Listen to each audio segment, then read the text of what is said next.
It would be a Sunday night, I'd be laying down and thinking, my family didn't get to hear the word of God today, and it's my job for them to hear the word of God. I know my wife was on her knees praying for me the whole time I wasn't leading our family by attending a church or being a part of a church. And that whole time I was experiencing so much guilt and so much shame. And I just didn't know how to bootstrap my way up out of it. We started going to Abundant Life somewhere around 2006. Started helping out on Sunday mornings in the kids wing area, and then also started helping out on Awanas and Sparks and doing all that. And it was great. Our kids were getting to do some fun things, and we were getting to serve, and our kids are there already, so let's just go all in. We moved away in 2014. It wasn't that far, but it was far enough away that I really felt compelled to serve locally. And so we tried. And our kids were older and they were getting involved in some sports and things. And so we just bounced around, to be really honest, from 2014 to about November of 2022.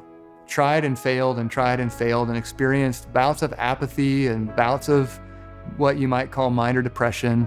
And then we moved to Pleasant Hill, checked out some churches locally, never really fell into anything. And then COVID happened. We started kind of watching Abundant Life online here and there. That whole time, I feel like God was preparing my heart for something bigger.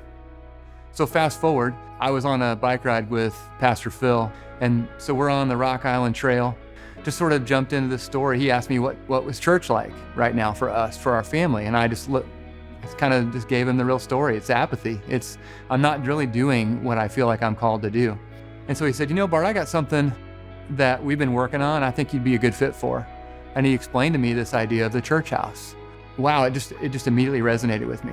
And I just couldn't hardly wait to get in touch with somebody. So he gave me Kyle's number. So I got a hold of Kyle, talked to him for a little bit, and it was just clear just immediately that this would be great for us. We went from December 4th having 10 or 11 people to growth Sunday after Sunday after Sunday. And now we're averaging between 35 and 50 people every Sunday. Our youngest son is a little bit introverted, and so we wondered, what would this be like for him? We started doing church house, and my youngest son was really just participating. And what we started noticing is, even though the group was growing in size, there were times where we would circle the chairs after the service was over, and just people would share testimony and talk. And our youngest son was sharing in front of a group of 35 to 50 people. And so some of the things that my brain thought would be problems early were not problems. One of the things that God is really teaching me right now is to get in there and lead some people, but then step aside quickly and get out of the way and create space for other people to come in and get to lead, because there's just thousands and thousands and thousands of people with the desire to want to be leaders and be shepherds. And unless we step out of the way and give those people room, they're not going to have the opportunity that I've been given.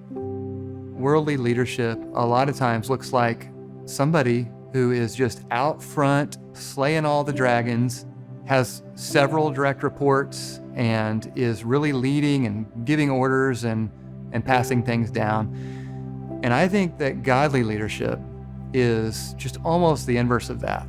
On the front lines, serving and doing and just being an example of what you want to see. Instead of telling somebody what you want to see, like being an example of what it looks like.